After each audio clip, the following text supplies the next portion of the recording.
Also the owner of Thought Company. Thought Company is a business consulting company where we help you with startups, turnarounds, profitability studies, and lots of different things. So if anybody's looking to take their business to the next level and wants a direct one-on-one coach, reach out to us, as well as podcast hosts. I host 2 podcasts, one called Home Ownership. Home ownership is about buying, selling, and owning homes. The other one called Real Facts on Real Estate, which is about being a real estate professional of any level. Anything from mortgage professional to banker to lawyer, real estate agent, broker, and all that. My socials are right here. My full name is typically my social handle, depending on the thing, but we got Moloney Shawn Patrick on Instagram, Shawn P. Moloney on Facebook, Shawn P. Moloney on Twitter, as well as on LinkedIn. All right, well, let's get started here. So, in business, we all have the same amount of hours in each day. How do I make more time? So we all have between 40 and 120 hours a week to dedicate to business, depending on how much dedication you have. Some people, they love to be working all the time. And then other people, they really can't handle more than just enough. So they have to take on what they can, and they have to go home after 40 hours. Don't believe in the 40-hour myth, as I call it. Don't believe that you can only work 40 hours. That's something that has been kind of basically brainwashed into you. Most people spend their whole entire life hearing that and thinking that they can only work 40 hours. But this has to do with the idea of working for other people, right? So when we work for other people, we want bread and circus. We want them to allow us to go home, have vacation time, all these different things, so that we don't have to, quote unquote, overwork ourselves or anything like that. So the 40-hour myth is there. As a business owner, a lot of times we have to take it to the next level. We have to go further. We have to make sure we spend more time at work. Self-employed, you go home, nobody does it, you get back, the trash is full, the trash is still full. So how do we make more time? What can we do to do it? Well, the answer is leverage. The answer is leverage. What is leverage? So leverage comes in a lot of forms. Leverage comes in all different forms. Here's some different forms here. Examples of leverage: other people's time. So this is one of the biggest ones we want to understand as a business owner, is how to take advantage of other people's time. Now, when I say take advantage, I'm not talking take advantage of the person, like as in take advantage, but take advantage of their time, meaning pay them for their time, have them working, and have them do things. So for example, today it is now 11 a.m. It's 2 hours into the workday for myself, which means I've accomplished 2 hours worth of stuff. And that is not true. What is actually true is I have 13 people that work for me, which means that their 26 hours into the day, as well as my 2, means that I have accomplished 28 hours of forward movement already in the day, and we're only 2 hours in. So learning to leverage is how we learn to get a lot done. You have 1,000 people, it's 2 hours in, you're already 2,000 hours in, which means you're already a work year into a project just being 2 hours in. So using the leverage of other people's time is how the best grow themselves quickly.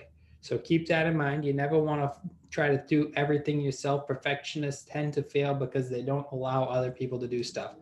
Next up, other people's money.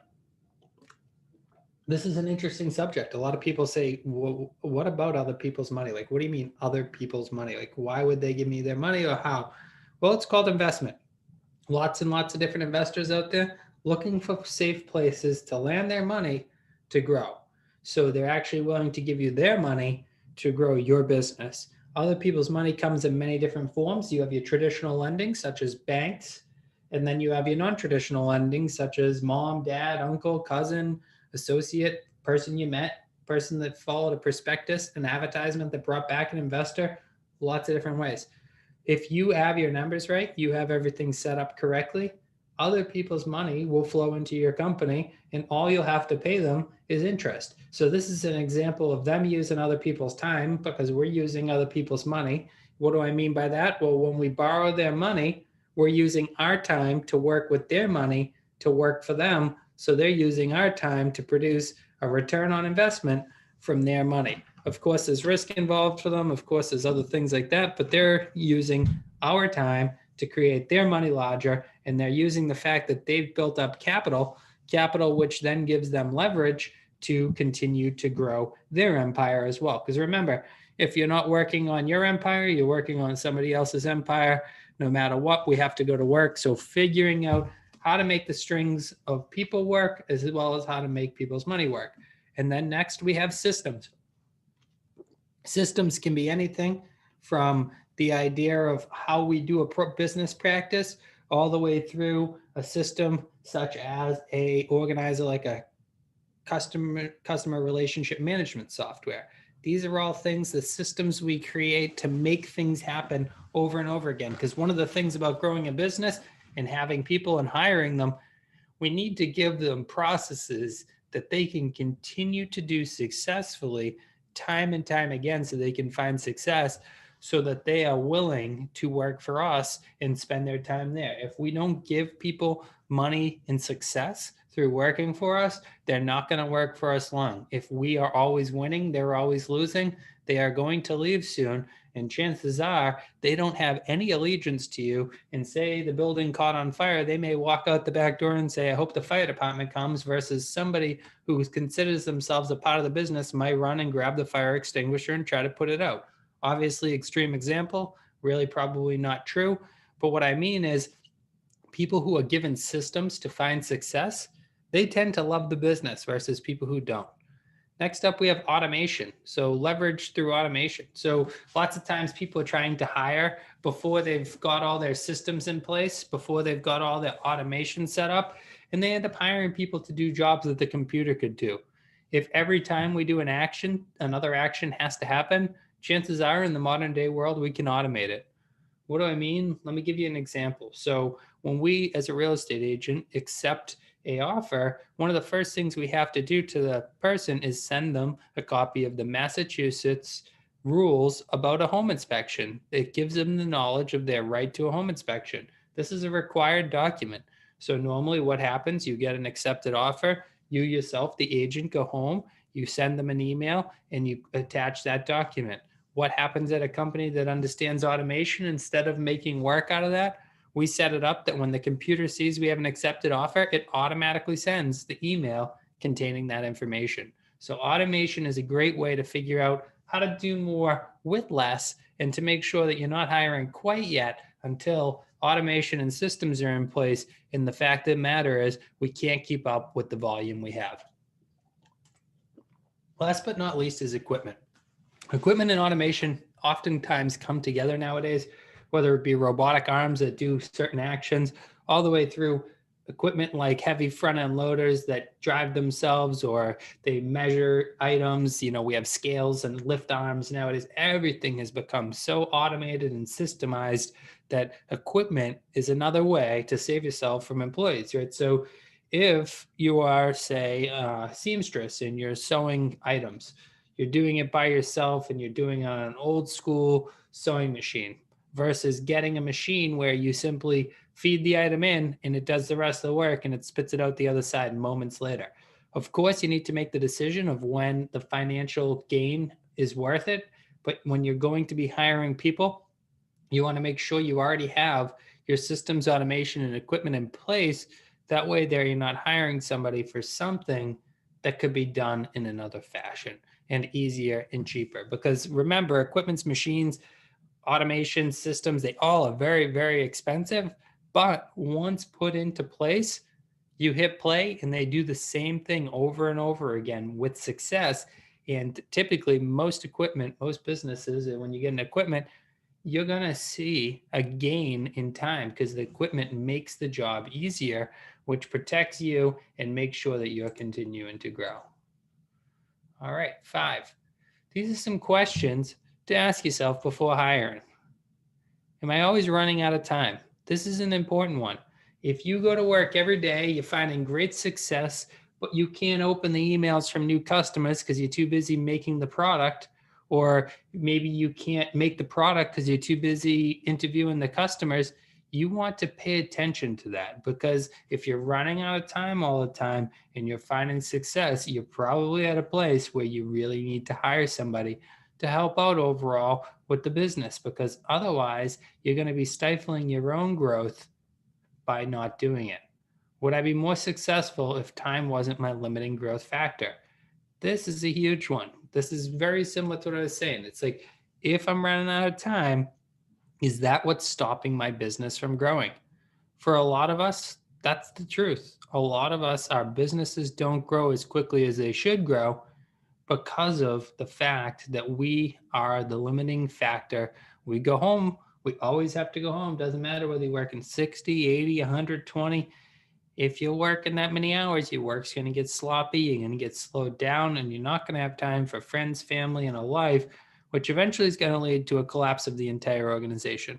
While some of us can work longer than others, and yes, we can put in extra hours and do all those things, everybody has a point where you've hit that exhaustion level and your work gets sloppy and your business starts to fail and your relationships start to fail. Because remember, as a business owner, not only are we there to maintain our business, but we're also there to create relationships with our family. Okay. So if we're going to work all day long to just make money, to just stack it, to just put it in a hole and just get rid of it, then maybe you're a unique bunch. But most of the people, the reason they're at their business, the reason they're working so hard is so they can do whatever they want with their time and the time and people that they want to spend it with. So very important to remember, if time is the limiting growth factor, it may be time to hire.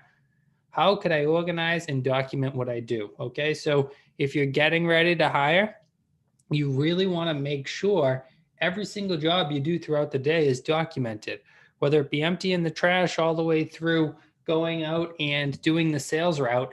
How does it done?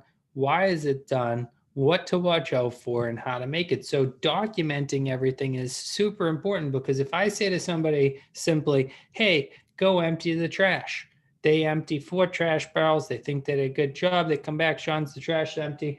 I walk in, I find 3 trash barrels that are not emptied, and I'm like, hey, how come you didn't do your job? And they're like, yes, I did. And then they're like, oh, I didn't know they were there. If I had it organized and documented and I said, empty the 7 trash barrels, they are located in the bathroom, the kitchen, the offices, as well as in the foyer, there is no excuse for why that person missed. But if I just simply say empty all the trash, you got to remember that's a very ambiguous comment, and that they might make the wrong decisions, not to let you down, but because they thought they did the job correctly, because it wasn't documented. So the more we document and organize before adding people, the better off it is. You ever notice the word for a business is called an organization?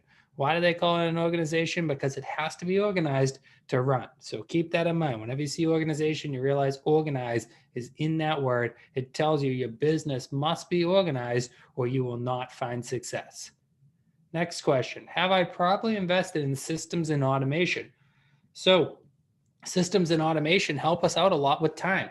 If you haven't yet implemented systems and automation, but you're hiring another person to work for you, you may be hiring people too early because the systems aren't in place.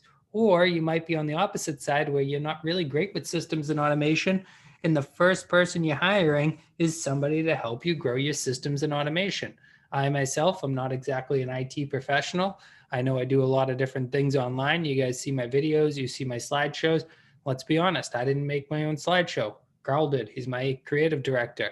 Let's be honest, I'm not running my own host right now. Brian is. He's running in the background, making sure that this meeting goes smoothly. He's also making sure I see any questions that come up. It is perfectly fine to hire for those things that you can't do, but you have to look at them each piece by piece and see what is the most important. So systems and automation, the first thing I hired for with Brian was to help me with my systems and automation. That way, as I added in units, meaning people, they're not just trying to figure out what to do. We've already got everything set up so that when we're adding them in, we're getting max value out of each one of those additional people. Next up, what jobs am I the worst at? This one's hard for a lot of people, especially type A's. A lot of type A's are like, yeah, I'm the best at everything. I'm not sure what you mean by this, like worst at, not bad at anything. So this one doesn't apply to me. We're all terrible at some things, right? We're all terrible at some things. I can tell you some of my worst things are finite things. I'm a big worker. I like to, knock the walls down, not put the finished work back together. I like to go and do a lot. I don't like to look at the finite details. I'm not big on paperwork, things like that. And I'm pretty bad on it, honestly. So we have to look at that and say, how do I hire for that? So then you look at my organization, you say, okay, what's going on over Shawn? He has a person working as a broker. Why does he have a person working as a broker as well as an agent coordinator? Because I personally am not very good at HR. I don't do well with working directly with people because as a type A, as a type of person who goes out there and looks to crush it every day, I have trouble playing the pity card. I have trouble keeping people feeling happy. I have trouble lending that ear. Whereas I hire people that are very good at that. They are willing to sit and talk with other people to make sure, because remember, everybody needs their own conditions. And when you have employees, whether you like the emotional world or not, it exists. So making sure they're properly taken care of, making sure that they understand what's going on and everything, that's huge. So taking the jobs you're the worst at and filling them in behind yourself. And then the one luxury you get as a business owner is what tasks do I like the least? So always love to give this example. Oftentimes I work with a personal assistant. I absolutely despise the RMV. I hate calling them. It takes forever. So what do? I have my assistant call in the RMV because remember, my life as a business owner is also the job because I only have so many hours in the week. So I need to utilize all my hours for my business and life, which both segue into each other. So I'd have them call the RMV and I'd have them maybe me in as soon as they got an answer. These are things that we get to do as business owners. And a lot of people might say, oh, geez, that sounds like a spoiled brat or whatever. Is it a good utilization of a business's owner's time to sit on hold, or is it a great utilization of staff's time to sit on hold because they can do another job and they can get a hold of you when time comes? And during that entire 1 hour that you normally be sitting there, you're out creating and they're taking care of that for you. Learning to delegate is a huge, huge, huge part of success of all successful business people. There are hardly any business people out there that don't have staff, whether it be a Warren Buffett that keeps his staff limited and runs massive companies with very limited staff, or it be somebody like a Jeff Bezos or Zuckerberg, where they have thousands and thousands of employees doing thousands and thousands of tasks every single day to continue to build their empire for them and to get done everything that they think needs to be done. Okay, so next up, slide 6, key concepts when hiring. Always use multiple interviews. So this is an important one. So multiple interviews. Lots of times we meet somebody, they smile nice, they look good, they smell good, they wear a nice suit, all these things. We can confuse that for the idea of success. We can say to ourselves, okay, this person, they are, really well put together and everything. They must be a great choice for my business.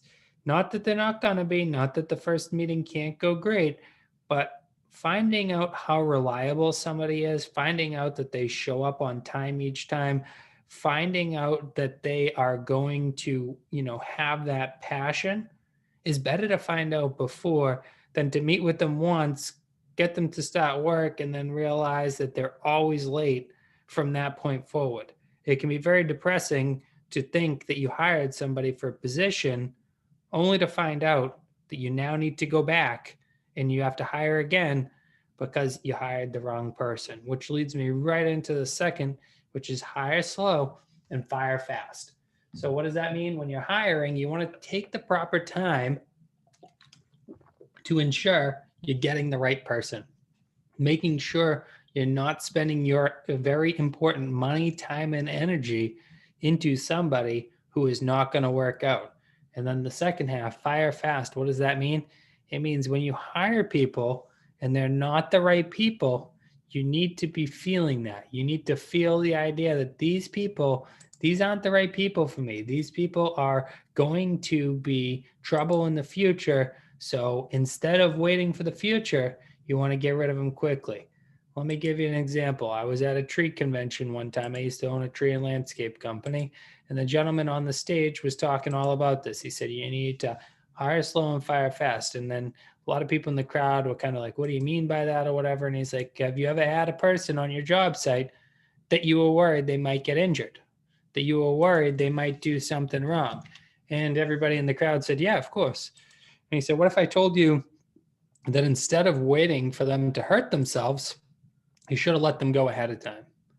And everybody in the crowd looked at each other, thought about it for a bit, and they're like, wow, that actually makes a lot of sense.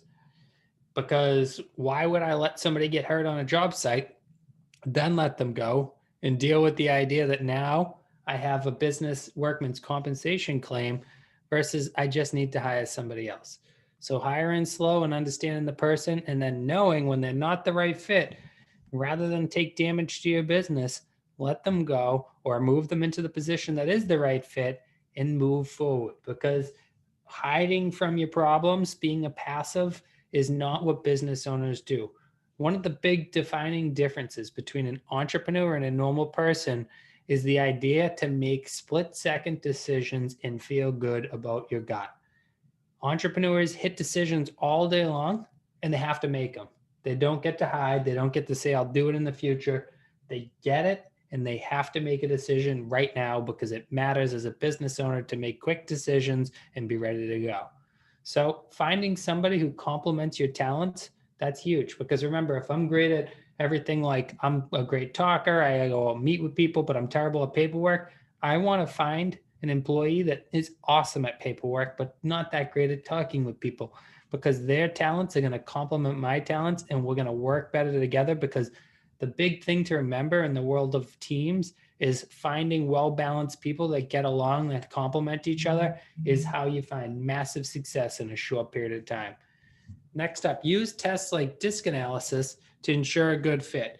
What's a disc analysis? It is a personality test. So it's going to give you an idea of where that person is on the dominance scale, on all the different scales, and it's going to give you a lot of information to properly learn the person as well as land the person into your business. So instead of having the person just, oh, geez, they're not really the exact fit for what I thought, for about $75 to $100, you can buy a disc analysis, right? And through that, you're going to learn all about that person and figure out, do they fit within your parameters? Because remember, we all have the idea of dominance, influence, as well as dimension, as well. It's just, we have so much to our people, right? We have just so many different levels that putting the wrong person in the wrong position can lead to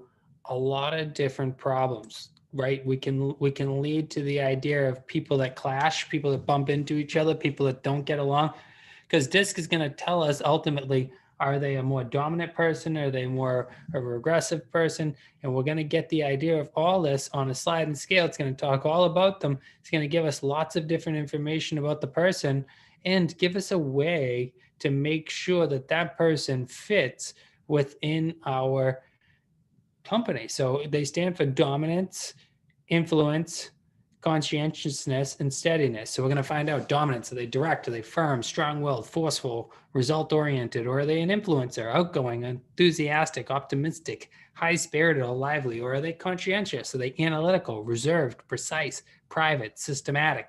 Or are they steady, even-tempered, accommodating, patient, humble, tactful? So as you can see by each one of those different things I told you right there, it's going to be really important to know where they fall in that so that we can make sure that the person who's in HR, we probably don't want a high D meaning in the D category. We probably want someone in the S, the C, or the I category, maybe even the middle of all of them, because even tempered and outgoing, that's great. Precise and systematic, really important, but direct, firm, strong-willed, forceful, results-oriented, probably not an HR person.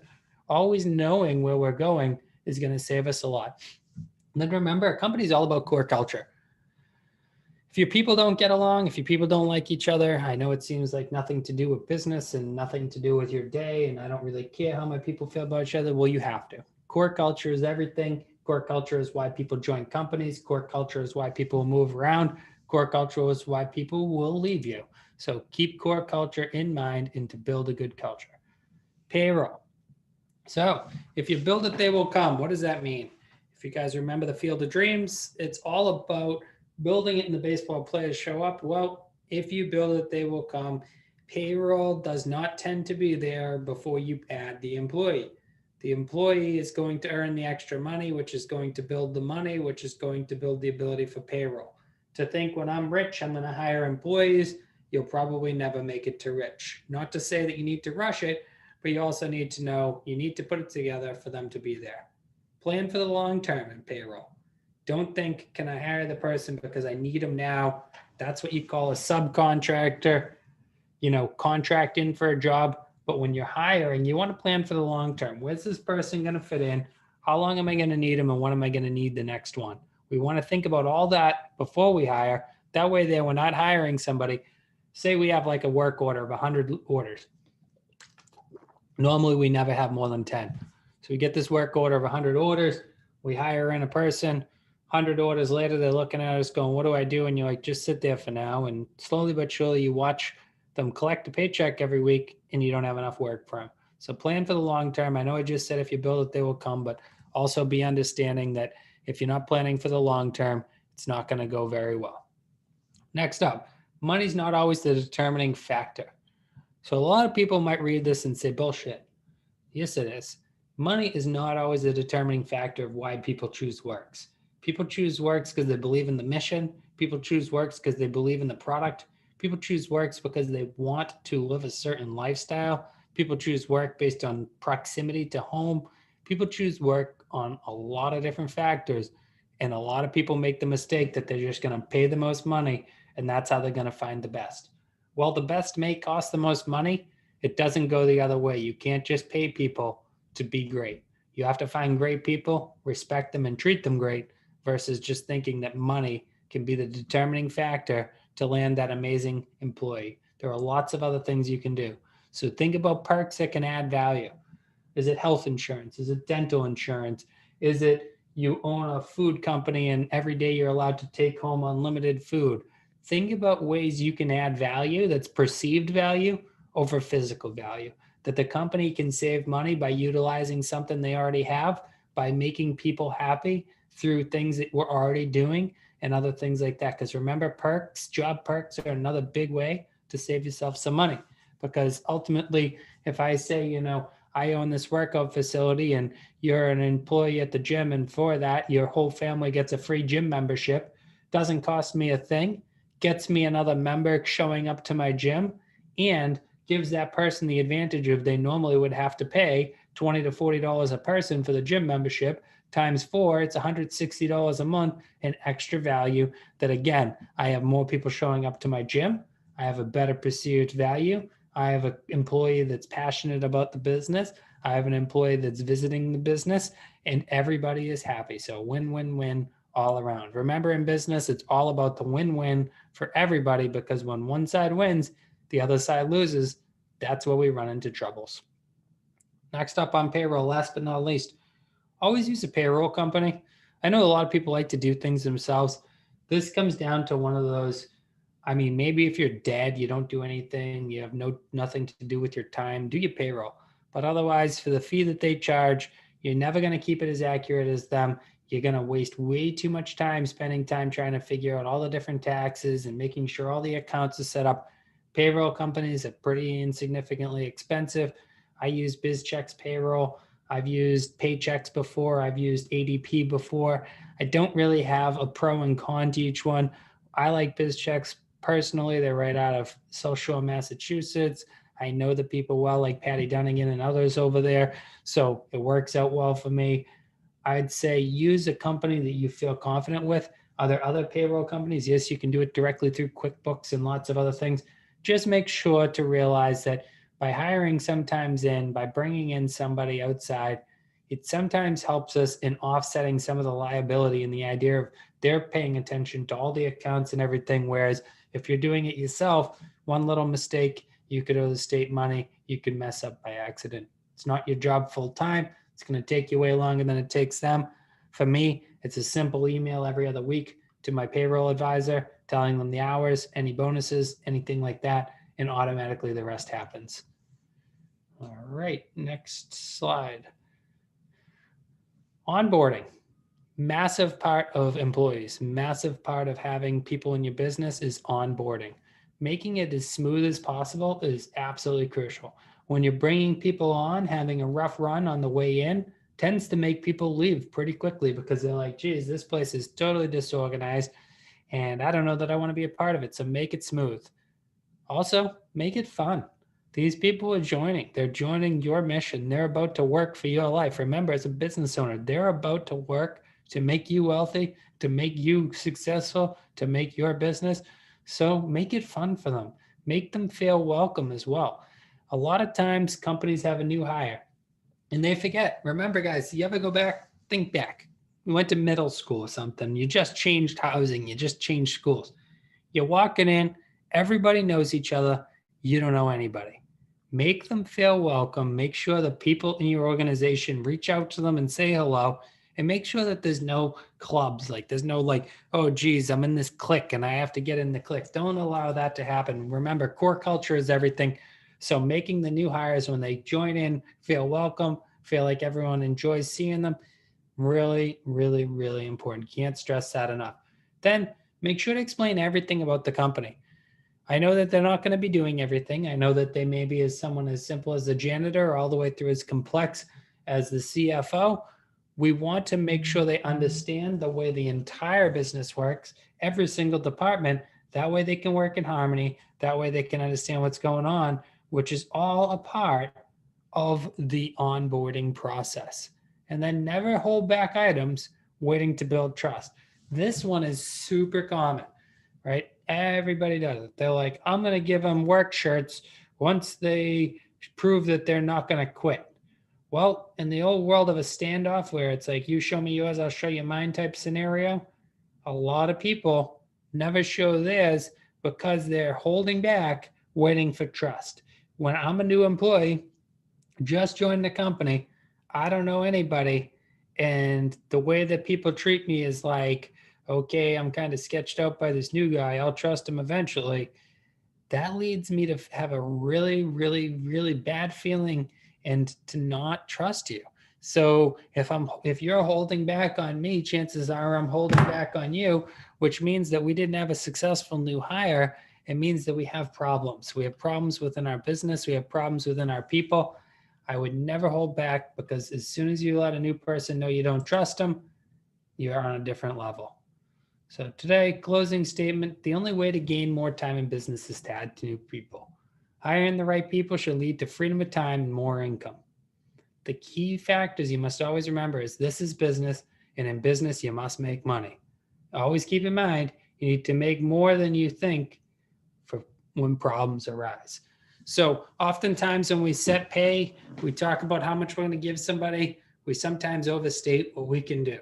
We need to make sure, typically, most businesses at minimum need to bring in 3 times as much as their employees, but optimally, most businesses are between 5 and 10 times the salary you pay somebody is what they should bring in. If they do not, you have an expense that's not going to end up earning you money. So for a lot of businesses, they have to take a look back and say, hey, how come I'm not creating as much as I thought? There are lots of reasons that can come into play. Overpay, that's possible. Usually not that likely. Underutilization, very possible. Not using the people for what they're worth. Next up, undercharging for your work. This is another one. The employee takes the blame. The employee takes the pay cut.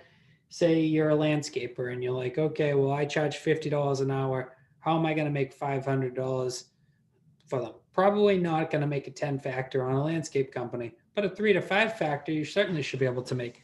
So if you're paying the person in the 20s an hour and you're billing 60 an hour, that's a 3 factor, right? You're billing 100 an hour, that's a 5 factor. Excuse me. Different businesses have different factors, but realizing that if you can't bill your clients appropriately and you have too many clients, and that's why you need employees, that we have an obvious problem. It's called undercharging. First, rise your prices, allow people to leave that aren't proper for your business, meaning that they should leave now because they're just going to end up in a problem because they don't want to pay you what you're worth. And slowly but surely, you'll rebuild that full schedule, but you'll now rebuild that full schedule with people paying the full tuition, the full tour. They're paying for everything that you do. The sooner you learn to do this and figure it out, the sooner that you can stop making the money you deserve as a business owner, but also the money that you need as a business owner for the whoopsie daisies, the oh my God, so how did that happen? I need to replace it. The car accident, the fire, the person threw away a computer by accident because they dropped it or whatever it be. If you don't have extra money around as a business owner, you're going to run into troubles that can put you right out of business. So making sure you're charging appropriately and paying appropriately. Because remember, most people would have taken it on the employee and said, geez, the employee's charging me too much money, but I'm taking it on you and saying, chances are you're not charging your clients enough money. It's hard for people to push prices, but oftentimes it's the price that needs the pushing and not the employee's wage that needs pushing down. Thank you guys so much for joining me today for Am I Ready to Hire, which is the fourth session of the first module. I'm excited to announce next week we'll be going over even deeper, as each week we slowly but surely work our way towards understanding the entire thing of hiring, having jobs, having a professional, running a business, business planning, and so much more. So next week, understanding business planning is coming up. We're going to be going over what is a marketing plan. For a lot of people, they don't understand what a marketing plan is. And when you talk to them about marketing, they're just like, I do a lot of it. I do it everywhere, and I'm going to get everybody. They use the salt and pepper method. If you've been having trouble with your marketing, you certainly want to join us. If you haven't yet done so, please make sure to subscribe. Give us a thumbs up button. If you haven't yet, go and ding the bell so you get notified each time one of these comes up. You can jump over on our website, thothcompany.com, thothcompany.com. You can sign up for the newsletter right there so you're getting updates about this business. But guys, throw comments down in the comments bar. Make sure to subscribe. Throw in the likes. I really appreciate it. Share it with friends and family. We'll be talking pretty soon.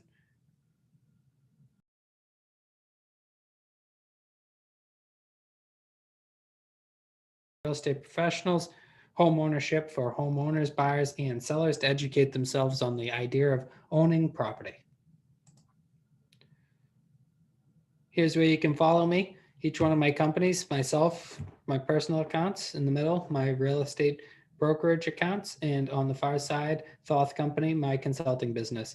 Guys, if you are looking to take your business to the next level, I really, really highly suggest you reach out to me through Thoth Company and allow me to help you grow your business. Because I know all of you that are here today, you understand the need to grow your business. You understand that you're in a position where during this year, 2021, post-COVID time, whatever we want to call it, now is the time to shine.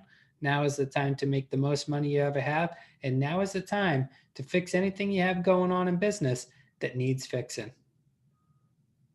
If you want to reach out to me, this is my personal website and everything about me. Thank you all so much for joining me today. Again, if you haven't already done so, please subscribe. Please make sure to tell friends and family about it. And also hit the bell so you get the notifications letting you know the next time that I have a session going on. Thanks again and have a great afternoon.